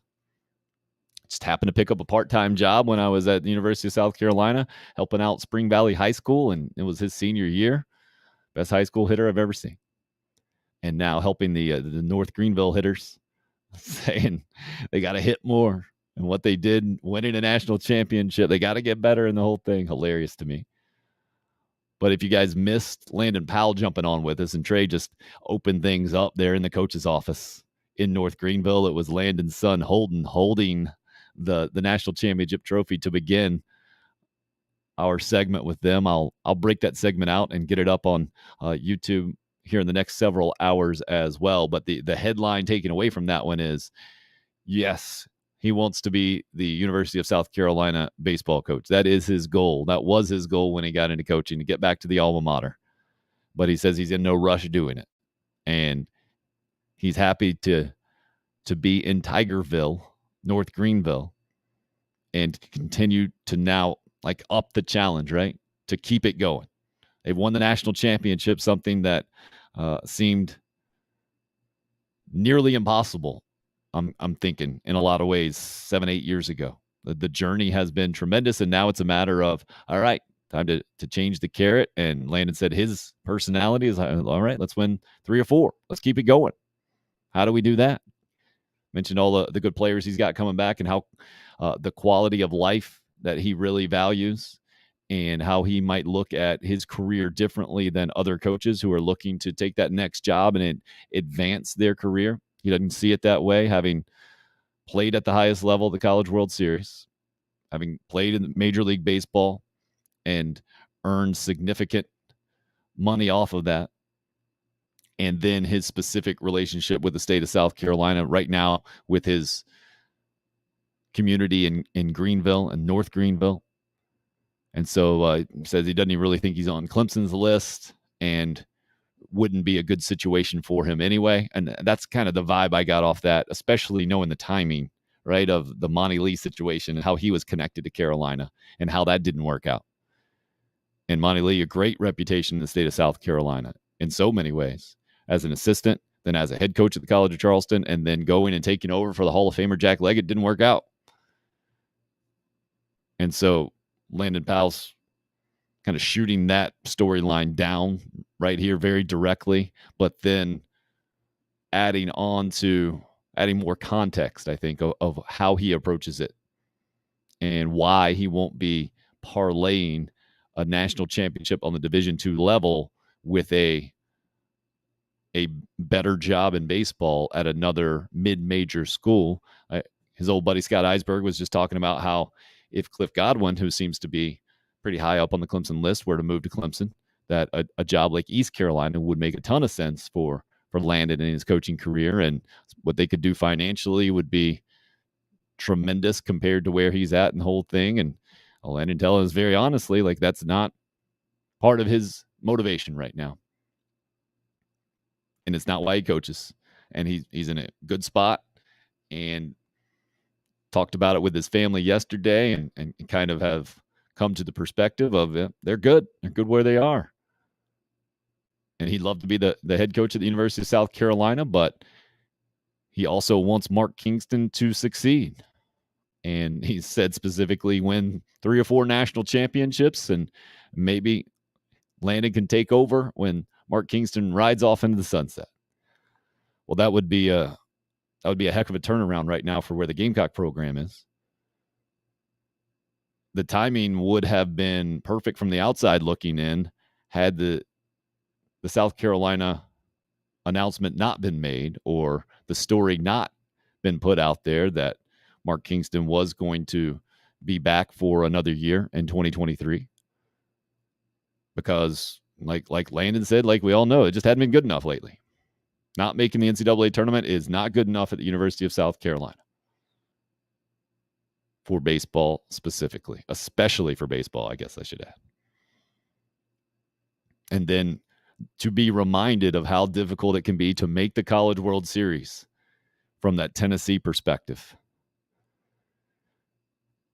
It reminded me of 2011, how good South Carolina was. Pretty positive it was 2011 when UConn came to Founders Park with George Springer and company, and they were so good.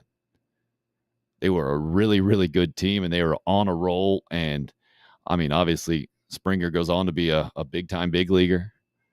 But it wasn't just him. They had guys kind of all over the place, and the Gamecocks were just better.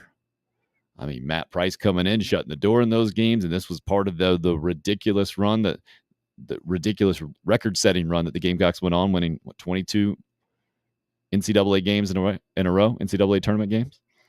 But how easy it is to kind of take that for granted from the outside looking in as a fan and just assume that that's what really good programs do, as opposed to remembering back pre-2002 when Ray Tanner had never even gone to a College World Series, when the Gamecocks had been in position and had really good teams, and it hadn't happened. Well, that seems to be where Tennessee is right now, except they did it on a massive level. They did it at that 2000 level for South Carolina being the number 1 overall seed going in, dominating the SEC. But they did it, and maybe if social media and all the television coverage that is available digitally these days was available back then, maybe South Carolina baseball would have been viewed similarly to Tennessee this year, because make no bones about it, there was a lot of confidence. There was a lot of swagger that came with South Carolina baseball back in those days. But it never seemed to cross the line.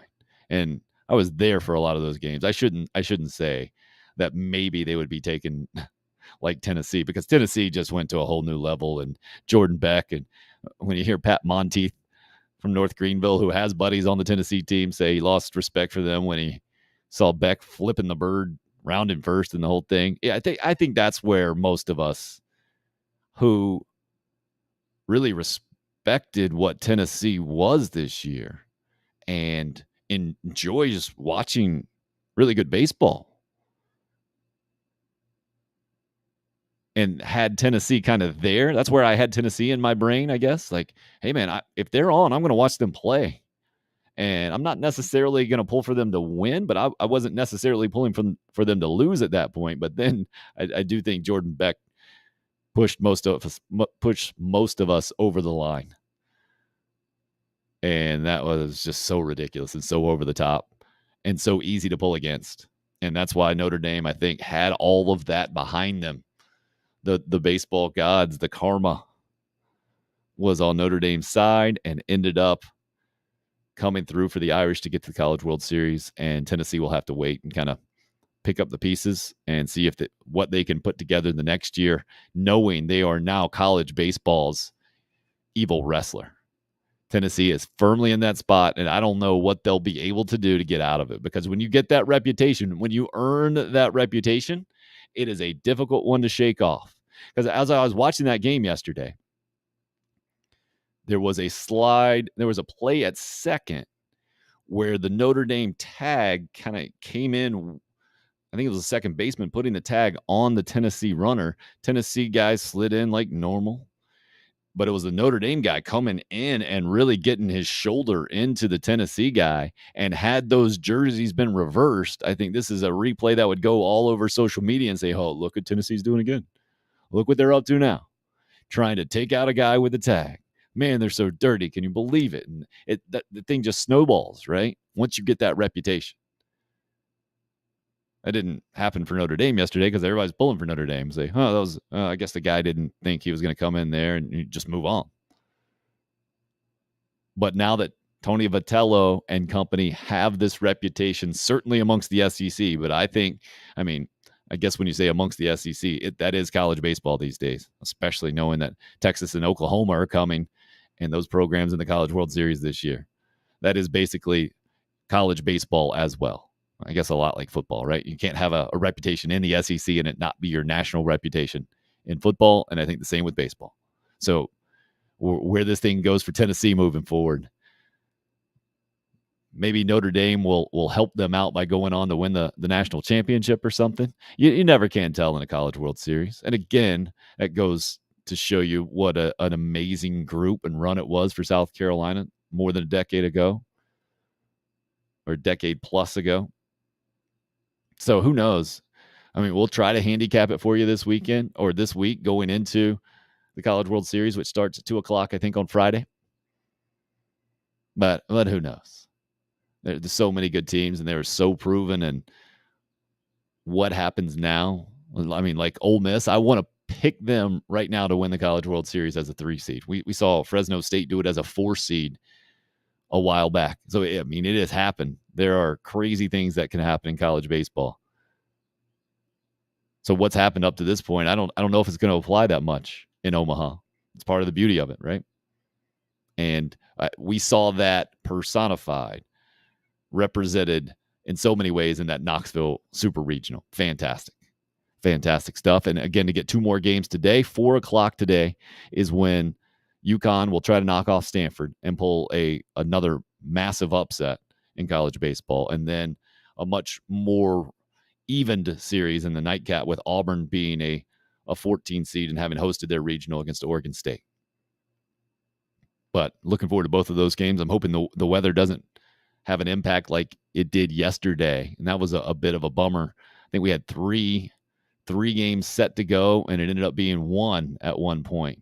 The North Carolina-Arkansas game was delayed because of weather, and then the East Carolina-Texas one as well. So we had 3 games going on squeeze play, I think, at one point yesterday afternoon, and then it got knocked down to 1 real quick. It took some steam out of it.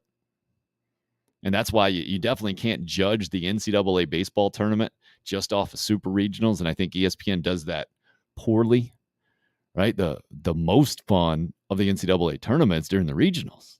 It's that regional Saturday, Sunday, where so many programs are still alive, a lot like it's the first weekend of the NCAA basketball tournament. I get it. The Sweet 16 and the Elite 8, Final 4, they're fantastic. But you're not necessarily going to get the best moments, the most dramatic moments for sure.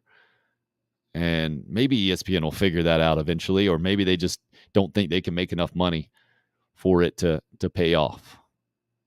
And again, I don't want to come off as complaining too much about college baseball, because how much we're able to watch now is so much more than we were able to, relatively recently here.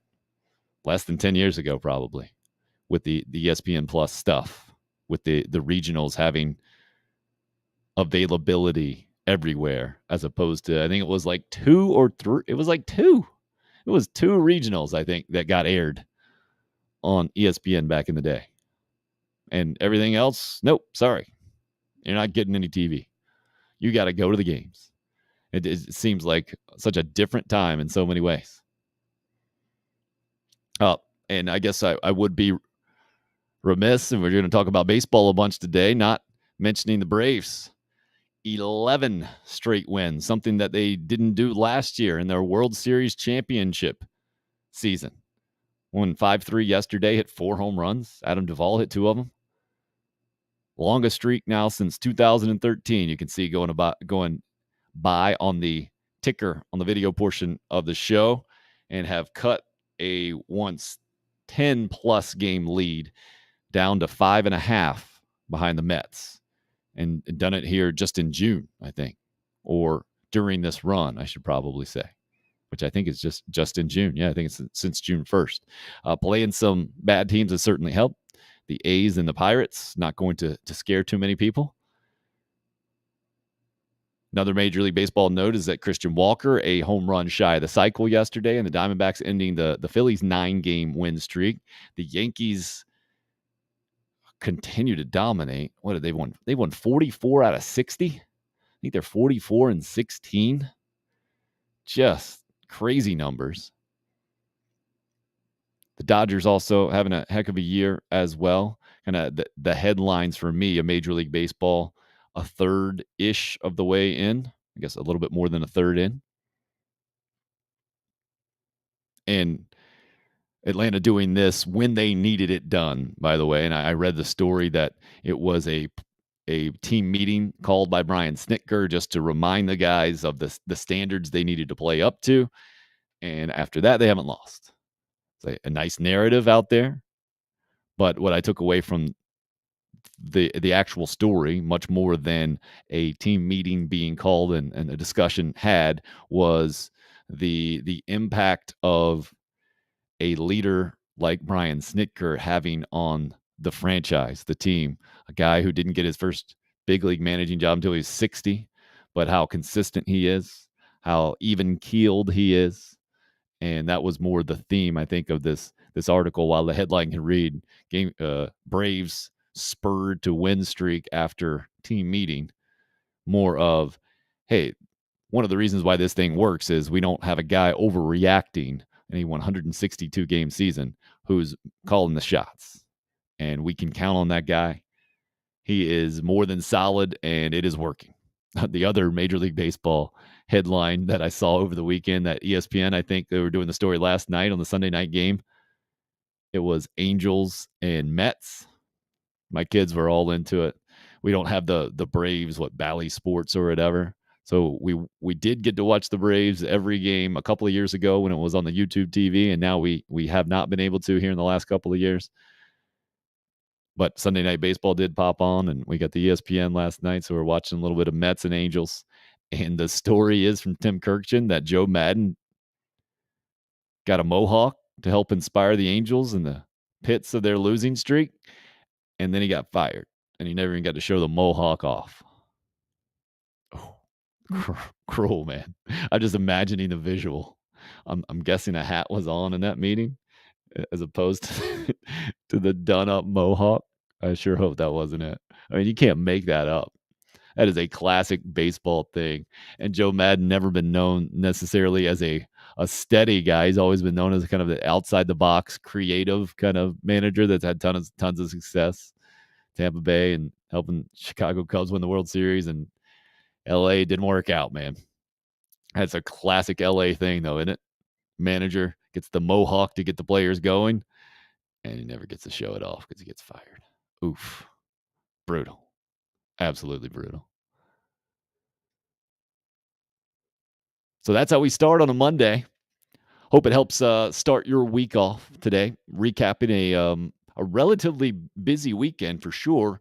I mean, having North Greenville on celebrating the national championship today was awesome. Really appreciate Trey Dyson getting us in the coach's office there.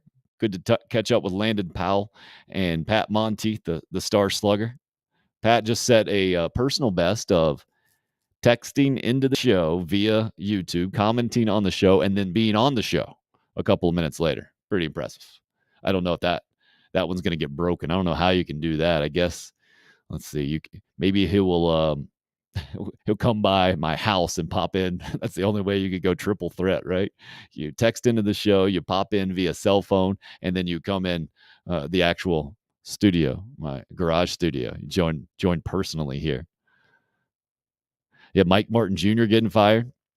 Again, another example. Thanks for bringing that up, Troy, on the YouTube live stream. Says, what do you think of Mike Martin getting fired? I think it's another great example of how difficult it is year in and year out to be a successful college baseball coach. And how when your name is Mike Martin Jr., you're the son of the winningest all-time college baseball coach, and you end up taking over for him at the same program, you are set up for failure. You're just not set up for success. Right? So what do you got to be? You got to become the next winningest coach in college baseball history to outdo your predecessor. It was a nearly impossible situation. Florida State's been a solid program. They were pretty good this year. I think they ended up hosting a regional, didn't they? I know they got beat. If they didn't host a regional, they were certainly a number 2 seed out there. Solid season. But that's not what Florida State baseball is. They're not all about solid seasons, a lot like South Carolina baseball, without the national championships to go with it recently. Only 3 years. One of those years was a COVID year. Well, but Mike Martin Jr. took over. He wasn't. He's not Mark Kingston coming in the program unknown. I mean, it makes sense to me. It was a lot like Chad Holbrook, without obviously the family connection, but having been such an integral part of the program, I think your leash is shorter. And Florida State baseball proving that by parting ways with Mike Martin Jr. and going out there looking for another big-time baseball coach. So it's them and Clemson right now. I'm guessing that could be set up for a bit of a bidding war. You know, the Notre Dame coach rumored to be at the top of Clemson's list and now headed to the College World Series would demand a massive price tag that was even bigger than what we thought it might be going into the weekend, right? Having knocked off Tennessee, and now I don't know if you even want to go. Not quite a Kevin O'Sullivan situation that he was in with the South Carolina opening after the Chad Holbrook era, then going on to win the national championship at Florida. I don't think it's quite that. Link Jarrett doesn't quite have that resume, but it's pretty close. And if Notre Dame were to go on to win the national championship, obviously you can't go anywhere. So don't know how that's affecting either one of those coaching searches, if it is directly. But I find it hard to believe that it would have zero effect on one of those at least. And then so now if you're sitting at Clemson or Florida State and having to hire a baseball coach, maybe it gets that much more difficult Again, that maybe the headline coming out of our show is Landon Powell saying that he doesn't even think he's on that list. And if he was, it wouldn't be something that he is going to pursue. And he's good being the North Greenville head coach and would love to be the University of South Carolina baseball coach one day, but hopes that Mark Kingston can get things turned around and thinks that he can. North Greenville National Championship celebration episode here on the show. Glad you guys were a part of it. Really have enjoyed interacting with you. A bunch of you guys today. Troy, Trey, Craig, RL, Mark, all you guys hopping on today. Really appreciate your contributions to the show, making this show better. That's what you do. Love to do it again tomorrow, 10 a.m. to noon, when we're live streaming every day. YouTube, Facebook, Twitter, the video portion, and then live streaming the audio on Podbean. It pops out on the podcast platforms soon after that, all over the place. Apple, Google, Spotify, basically anywhere you can get a podcast, you can get this program. Oh, yeah, even on Alexa. If you say podcasts, Alexa, play podcasts, Tim Hill, unrestricted free agent, then you are automatically just bombarded by my voice in this show. Thank you so much for doing that. Please subscribe, like, and comment and all that stuff.